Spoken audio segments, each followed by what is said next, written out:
तो बच्चों अस्सलाम वालेकुम, स्वागत है आप सभी को हमारे यूट्यूब चैनल ए ऑनलाइन सॉल्यूशन 2 में।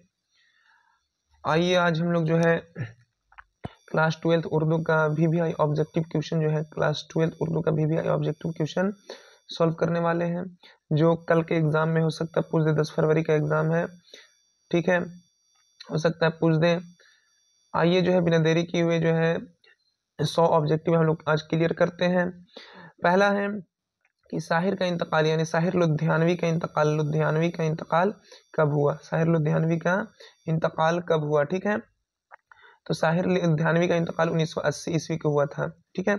आगे चलते हैं कि साहिर लुधियानवी की पैदाइश कब हुई। साहिर लुधियानवी की पैदाइश है कब हुई, तो साहिर लुधियानवी की पैदाइश 1912 ईस्वी को हुआ था, ठीक है। अगला सवाल देखते हैं, कहता है साहिर का असल नाम क्या था। साहिर लुधियानवी का असल नाम क्या था, तो साहिर लुधियानवी का असल नाम था अब्दुल हई, ठीक है। आगे चलते हैं, अगला सवाल देखते हैं, कहता है कि रासिख का असल नाम क्या था। रासिख का असल नाम क्या था, तो रासिख आज़िमाबादी, ठीक है।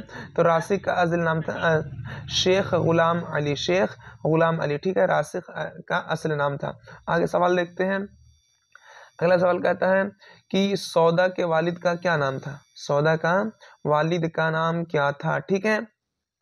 तो सौदा का वालिद का नाम था मिर्जा मोहम्मद रफी सौदा। मिर्जा मोहम्मद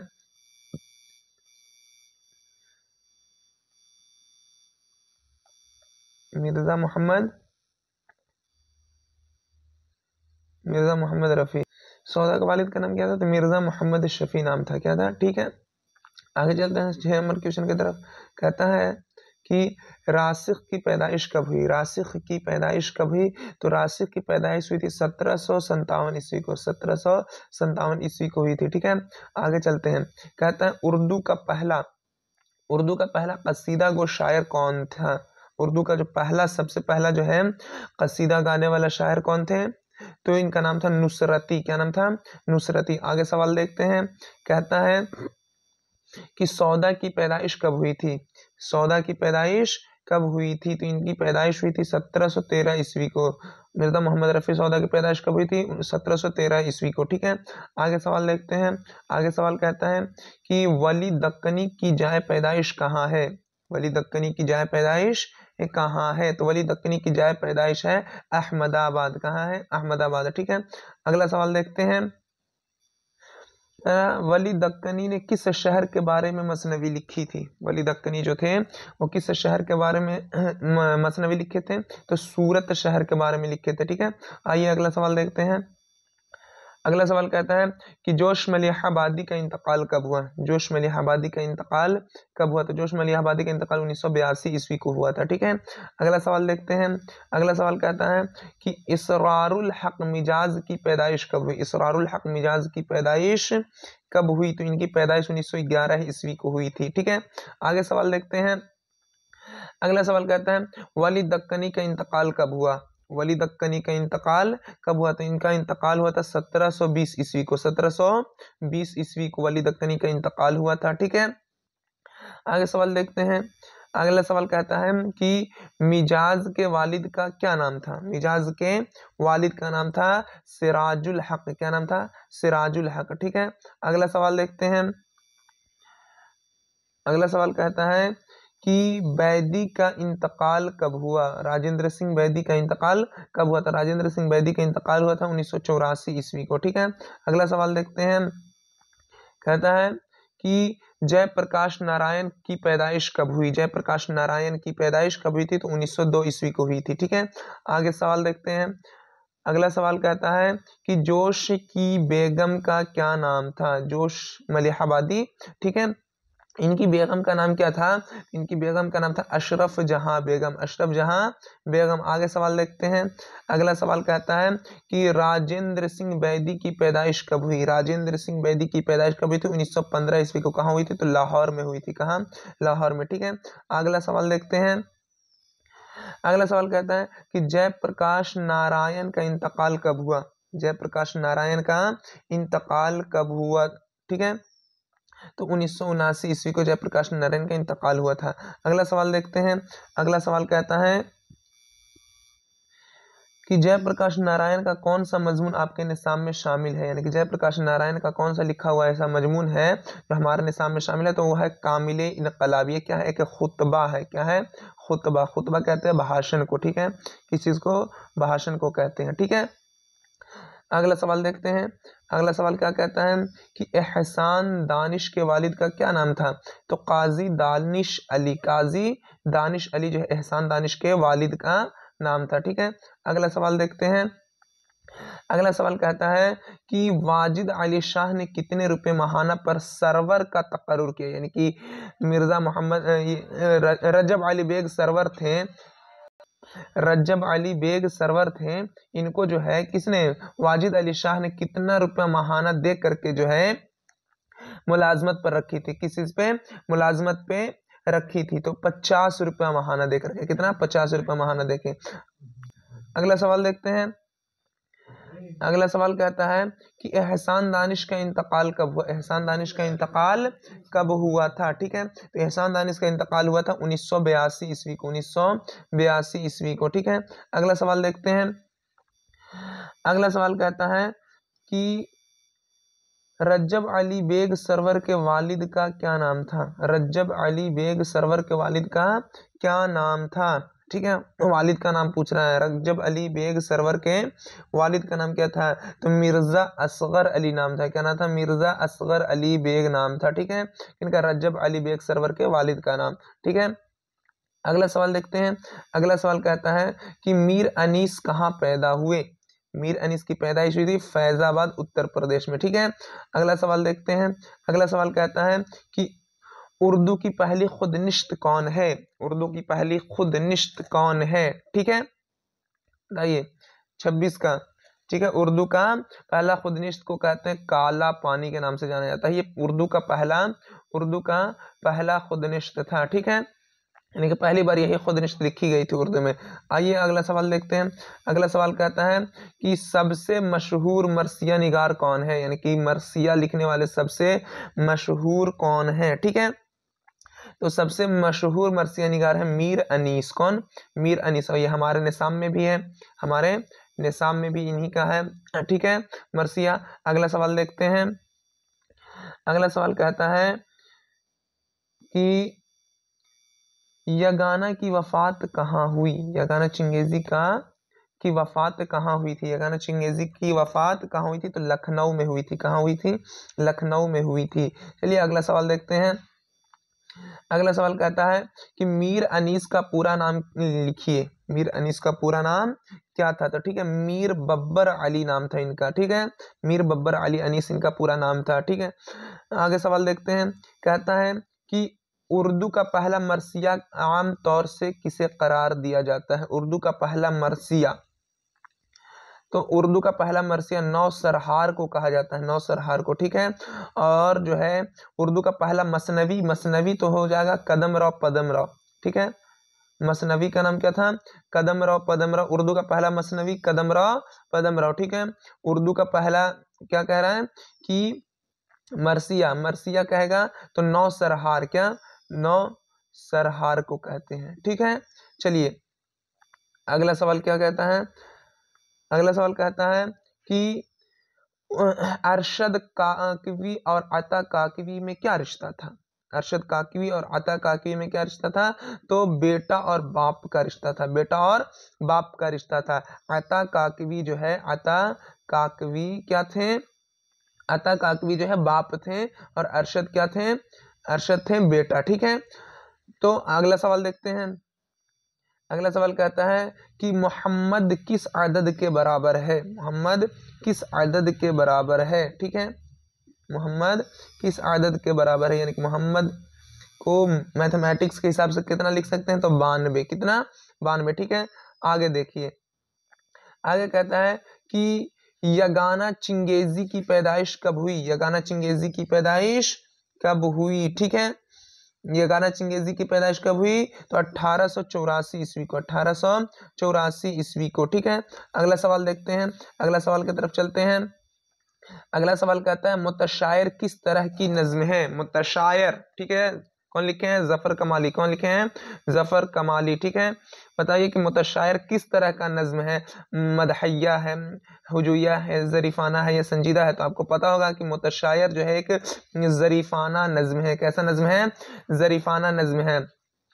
आगे सवाल की तरफ चलते हैं। अगला सवाल कहता है कि जेल में किस शायर को नोबेल इनाम से नवाजा गया? नोबेल इनाम से किसे नवाजा गया? ठीक है, तो नोबेल इनाम से नवाजा गया था किसको? योजीनो मोंताले को।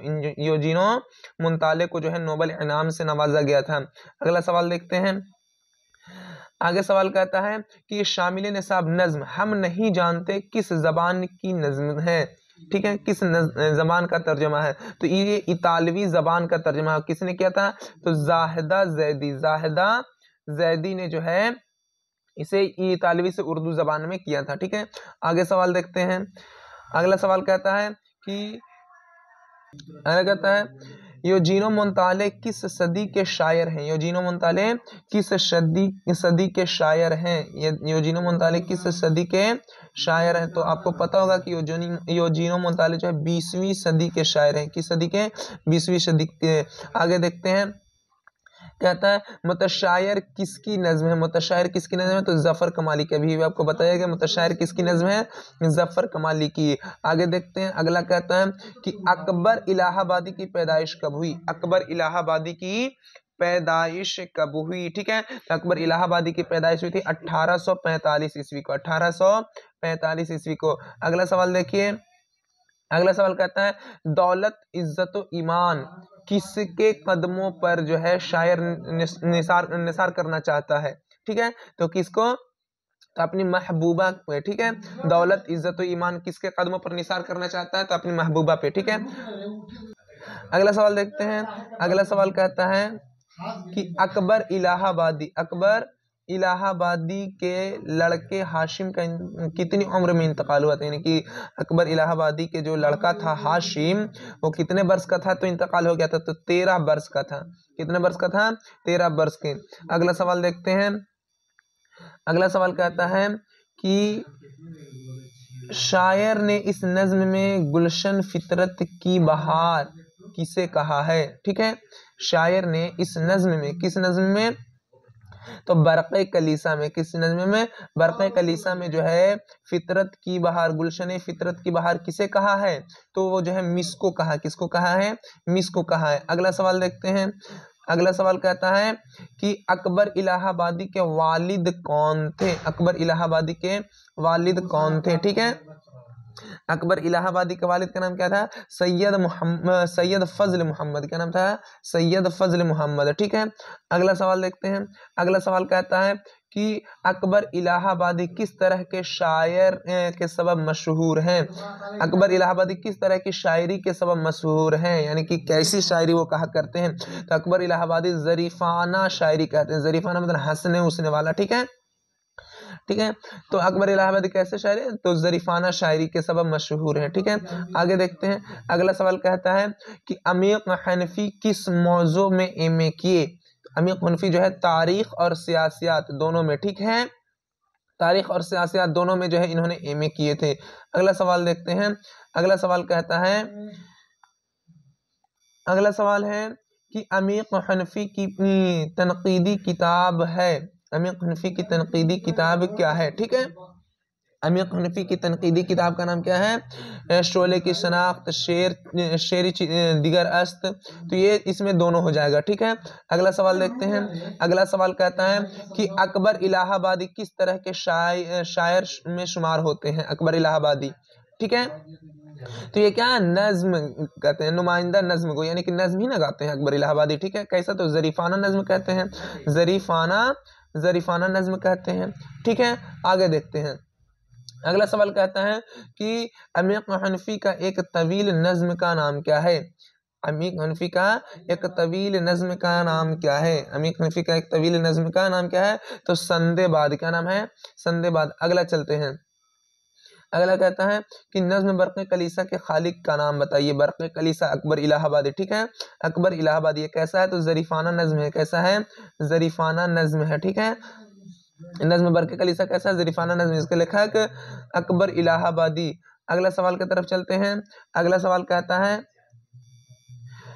कि अमीक हनफी का तवील नज्म है, अमीक हनफी का तवील नज्म का नाम क्या है? अमीक हनफी का संदेबाद, शहजादा, सैयारगा, शबगुस्त, सूरतुल नाक़ूस या सिलसिलतुल जर, तो इनमें सभी जो है इनका जो है तवील नज्म है। ठीक है, आगे चलते हैं।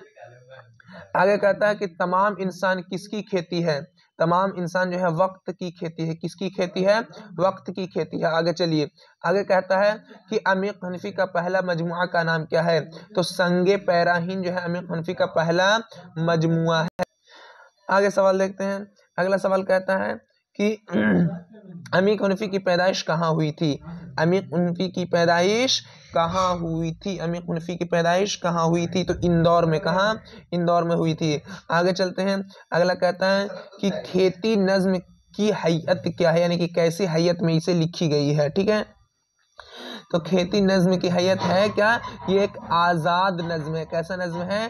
खेती कैसी नज्म है? तो आज़ाद नज्म है। ठीक है, आगे चलते हैं। अगला सवाल कहता है कि अमीक हनफी का असल नाम क्या है? अमीक हनफी का असल नाम क्या है? तो इनका असल नाम है अब्दुल अजीज हनफी। ठीक है, अगला सवाल की तरफ चलते हैं। अगला सवाल कहता है वक्त इंसानों को क्या मौका देता है? तो ये खुशहाली का मौका देता है। ठीक है, आगे चलते हैं। अगला सवाल कहता है कि उरूस से आप क्या समझते हैं? यानी उरूस का माना क्या होता है? उरूस का मतलब होता है दुल्हन होता है। क्या होता है? दुल्हन। ठीक है, क्या होता है उरूस का उरूस का मतलब दुल्हन होता है। आगे चलते हैं। अगला सवाल कहता है कि अली सरदार जाफरी के दो नज़मों के नाम बताइए। दो नज़मों के नाम बताइए। अली सरदार जाफरी के दो नज़मों के नाम बताइए। क्या है? तो एशिया जाग उठा और नई दुनिया को सलाम। एशिया जाग उठा और नई दुनिया को सलाम। अगला सवाल की तरफ चलते हैं। अगला सवाल कहता है कि अली सरदार जाफरी का ताल्लुक किस तहरीक से था? अली सरदार जाफरी का ताल्लुक किस तहरीक से था? तो तरक्की पसंद तहरीक से जो है अली सरदार जाफरी का ताल्लुक था। आगे चलते हैं। अगला सवाल कहता है कि अली सरदार जाफरी को ज्ञानपीठ अवार्ड कब मिला? तो 1997 ईस्वी में अली सरदार जाफरी को ज्ञानपीठ अवार्ड मिला था। आगे चलते हैं। अगला सवाल कहता है मौत के बाद शायर किस तरह अमर हो जाएगा? तो मौत के बाद जो है मौत नहीं होगी। ठीक है, कहता है शायर की मौत के बाद कोई मौत नहीं, इसलिए हम मरने के बाद क्या हो जाएंगे? अमर हो जाएंगे। आगे सवाल कहता है कि अगला सवाल में है मेरा सफर नज्म किसकी तहरीर है? यानी कि मेरा सफर नज्म जो है इसको किसने लिखा है? तो इसको लिखने वाले हैं अली सरदार जाफरी। अली सरदार जाफरी। अगला सवाल कहता है क्या कहता है देखते हैं। अगला सवाल कहता है कि तारों भरी रात किस तरह चलती है? तारों भरी रात किस तरह चलती है? तो कहता है कि हम पर हंसती हुई तारों भरी रात चली, हंसती हुई तारों भरी रात चलती है। आगे सवाल में क्या कहता है? आगे सवाल कहता है अल्फाज के हाथों में क्या है? तो अल्फाज के हाथों में क्या? संगे दुश्नाम है। क्या है? संगे दुश्नाम। अगला सवाल क्या कहता है कि अली सरदार जाफरी की पैदाइश कब हुई? तो 1913 ईस्वी को अली सरदार जाफरी की पैदाइश हुई थी। आगे सवाल की तरफ चलते हैं। आगे सवाल कहता है नज्म गुफ्तगू नज्म किस शायर की लिखी हुई? गुफ्तगू नज्म अली सरदार जाफरी की। इनका दो नज्म था, मेरा सफर और क्या? गुफ्तगू। ठीक है, आगे सवाल की तरफ चलते हैं। आगे सवाल कहता है किसके चटकने की सदा आती है? किसके चटकने की सदा आती है? तो आपको पता होगा किसकी? तो गुंचों की चटकने की सदा आती है। किनकी? गुंचों की चटकने की सदा आती है। आगे सवाल की तरफ चलते हैं। आगे सवाल कहता है अली सरदार जाफरी की पैदाइश कहाँ हुई? अली सरदार जाफरी की पैदाइश तो बलरामपुर उत्तर प्रदेश। कहाँ? बलरामपुर उत्तर प्रदेश। बिना देरी किए हुए अगले सवाल की तरफ चलते हैं। किसने फरहतुल्लाह बेग की बिस्मिल्लाह कराई? तो सैयद वलीउल्लाह ने। किसने? सैयद वलीउल्लाह। ये कहाँ रहते थे? निजामुद्दीन औलिया के दरगाह में। निजामुद्दीन औलिया के दरगाह में रहते थे। ठीक है, कौन? सैयद वलीउल्लाह। इन्होंने ही जो है फरहतुल्लाह बेग की बिस्मिल्लाह कराई थी। आगे सवाल की तरफ चलते हैं। आगे सवाल कहता है कि नज़ीर अहमद की कहानी किसने तहरीर की? नज़ीर अहमद की कहानी को किसने लिखा? तो आपको पता होगा कि मिर्ज़ा फरहतुल्लाह बेग जो है नज़ीर अहमद की कहानी को लिखे हैं। आगे सवाल की तरफ चलते हैं। आगे सवाल कहता है कि किस अरबी शायर से मुतालिक सबक पढ़ाने के दौरान मियां रजा की छुट्टी हो गई? मियां रजा थे ना, मियां रजा, जिनको एक ही दिन में छुट्टी हो गई थी, मियां रजा, ठीक है, उनको एक ही दिन में छुट्टी। तो बताइए कि उस समय किस शायर का शेर पढ़ा जा रहा था तो मिस्टर रजा की छुट्टी हो गई थी? तो मुतनब्बी नाम के एक अरबी शायर हैं, इनकी ही जो है शायरी पढ़ी जा रही थी और जो है मियां रजा की जो है क्या हो गई थी, छुट्टी हो गई थी। आगे सवाल कहता है, आगे सवाल कहता है कि मिर्जा फरहतुल्लाह बेग की वालदा का क्या नाम था? मिर्जा फरहतुल्लाह बेग की वालदा का क्या नाम था? तो आप पता होगा कि मिर्जा फरहतुल्लाह बेग की वालदा का नाम था मुशर्रफ जहां बेगम। ये 10 रोज के थे, 10 रोज के थे मिर्जा फरहतुल्लाह बेग, तो वालदा का इंतकाल हो गया था। अगला सवाल क्या कहता है? अगला सवाल कहता है कि हजरत ख्वाजा हसन निजामी की पैदाइश कहाँ हुई? तो आपको पता होगा कि ख्वाजा हसन निजामी की पैदाइश बस्ती निजामुद्दीन औलिया में। ये कहाँ है? तो दिल्ली में है। कहाँ है? दिल्ली, ठीक है। आगे चलते हैं। आगे सवाल है कि ख्वाजा हसन निजामी की वालदा का क्या नाम था? ख्वाजा हसन निजामी की वालदा का नाम था सैयदा चहीती बेगम। क्या नाम था? सैयदा चहीती बेगम। आगे सवाल देखिए, आगे सवाल कहता है हजरत निजामुद्दीन औलिया की सवाने उमरी किस नाम से तरतीब है? किस नाम से तरतीब दी गई है? तो निजामी बंसरी के नाम से। किस नाम से? निजामे बंसरी के नाम से। आगे चलते हैं। अगला सवाल है कि सैयद सुलेमान नदवी के वालिद का क्या नाम था? सैयद सुलेमान नदवी के वालिद का नाम क्या था? तो आपको पता होगा कि सैयद सुलेमान नदवी के वालिद का नाम था हकीम सैयद अबुल हसन। हकीम सैयद अबुल हसन, ठीक है। अगला सवाल की तरफ चलते हैं। अगला सवाल कहता है सैयद सुलेमान नदवी के अदबी उस्ताद कौन थे? यानी कि सैयद सुलेमान नदवी के उस्ताद कौन थे? तो शिबली नोमानी जो है सैयद सुलेमान नदवी के उस्ताद थे। अगला सवाल देखते हैं। अगला सवाल कहता है कि सैयद सुलेमान नदवी का पहला मजमून किस रिसाला में शाये हुआ था? तो अलपंच नाम का एक रिसाला था, उसी में जो है इनका पहला मजमून शाये हुआ था। और पहला मजमून का नाम क्या था? तो खातूनों की तालीम। खातूनों की तालीम के नाम से जो है कब शाये हुआ था? तो 1902 ईस्वी को, 1902 ईस्वी को शाये हुआ था। आगे सवाल की तरफ चलते हैं। आगे सवाल कहता है कि वजीर आगा की किताब लफ्जों की छागुल क्या है? तो एक कलियात है। क्या है? कलियात है, ठीक है। बिना देरी किए हुए अगले सवाल की तरफ चलते हैं। अगला सवाल कहता है कि इंसान की आखिरी हिजरत कौन सी है? इंसान की आखिरी हिजरत कौन सी होती है? अबदी सफर, ठीक है, यानी कि जन्नत। जन्नत जो है इनकी इंसान की आखिरी सफर है, ठीक है। अगला सवाल की तरफ चलते हैं। अगला सवाल कहता है बंजारों को और किस नाम से जाना जाता है? बंजारों को और किस नाम से जाना? तो खाना बदोश के नाम से जाना जाता है, ठीक है। अगला सवाल की तरफ चलते हैं। अगला सवाल कहता है हिजरत का ताल्लुक किस सिनफ़े अदब से है? हिजरत, हिजरत क्या है? कि इंशाइया है। क्या है? इंशाइया, ठीक है। और इसके मुसन्निफ कौन है? तो अहमद जमाल पाशा। अहमद जमाल पाशा, ठीक है। अगला सवाल की तरफ चलते हैं। अगला सवाल कहता है कि बागो बहार में कितने दुर्वेशों के वाकयात को बयान किया गया है? बागो बहार में, बागो बहार का नाम कितने दुर्वेश पूछे तो क्या हो जाएगा? 4 दुर्वेश, ठीक है। 4 दुर्वेशों का वाकयात बयान किया गया है। किसमें? तो बागो बहार। ये क्या है? एक दास्तान है। क्या है? दास्तान है। और ये इसके मुसन्निफ कौन है? तो मीर अमन। मीर अमन जो है इसके मुसन्निफ है। अगला सवाल की तरफ चलते हैं। अगला सवाल कहता है कि मुबारक मुल्क सादिक से किस मकसद की तहत मिलने गया? तो 40वां बंदर लेने के लिए गया था, ठीक है। अगला सवाल देखते हैं। अगला सवाल में है कि मीर अमन की शोहरत किस किताब से हुई? मीर अमन की शोहरत किस किताब से हुई थी? तो बागो बहार से। यानी कि जब बागो बहार लिखी गई, कहाँ लिखी गई थी? तो फोर्ट विलियम कॉलेज में। कहाँ? फोर्ट विलियम कॉलेज में जो है ये लिखी गई थी।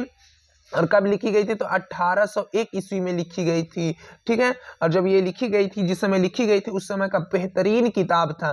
तो मीर अमन की शोहरत जो है इसी किताब की वजह से हुई थी। किस किताब की वजह से? तो बागो बहार किताब की वजह से। आगे सवाल की तरफ चलते हैं। आगे सवाल कहता है कि टोबा टेक सिंह का असल नाम क्या है? टोबा टेक सिंह किस अफसाना का किरदार है? तो टोबा टेक सिंह का ही, ठीक है। टोबा टेक सिंह का ही जो है किरदार है। और इसके मुसन्निफ कौन है? तो सआदत हसन मंटू। सआदत हसन मंटू जो है टोबा टेक सिंह अफसाने का किरदार ये मुसन्निफ है। इसका जो मेन एक्टर है, मरकजी किरदार है, वो कौन है? भूषण सिंह है, ठीक है। तो टोबा टेक सिंह का असल नाम क्या है? भूषण सिंह, ठीक है। अगले सवाल की तरफ चलते हैं।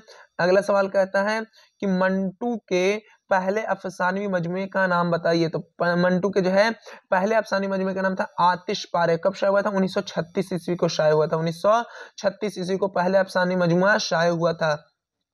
अगला सवाल की तरफ चलते हैं। अगला सवाल कहता है कि जिलानी बानो की पैदाइश कहाँ हुई थी? जिलानी बानो की पैदाइश कहाँ हुई थी? तो बेदायूं, उत्तर प्रदेश में, उत्तर प्रदेश में जो है इनकी पैदाइश हुई थी जिलानी बानो की। ठीक है, कब हुई थी? तो 1936 ईस्वी को, 1936 ईस्वी को जिलानी बानो की पैदाइश हुई थी। ठीक है, और जिलानी बानो की पैदाइश कहाँ? तो बेदायूं, उत्तर प्रदेश। अगला सवाल की तरफ चलते हैं। अगला सवाल कहता है मंटू के एक नाविल का क्या नाम था? मंटू के एक नाविल का क्या नाम था? ठीक है, तो इनके नाविल का नाम था बगैर उन्वान के, बगैर उन्वान के इनके नाविल का नाम था। अगला सवाल की तरफ चलते हैं। अगला सवाल कहता है कि अम्मू यासीन शरीफ पढ़िए, अल्लाह को याद कीजिए, ये बात किसने कही थी? तो ये बात जो है अम्मू की बड़ी बहू ने कही थी। ठीक है, कि अम्मू यासीन शरीफ पढ़िए, अल्लाह को याद कीजिए। आगे सवाल की तरफ चलते हैं। ईवान गजल और बारिश संग किसके नाविल हैं? किसके नाविल का नाम है? तो जिलानी बानो के दो नाविल थे, ईवान गजल और बारिश संग। ठीक है, अगला सवाल कहता है कि जिलानी बानो को कौन सा अवार्ड मिला था? जिलानी बानो के, ठीक है, मोदी गालिब अवार्ड, कुल हिंद कौमी हाली अवार्ड, श्वेतलैंड नेहरू अवार्ड, इन्हीं में सभी जो है इनको सारे अवार्डों से नवाजे गए थे ये। ठीक है, अगला सवाल की तरफ चलते हैं।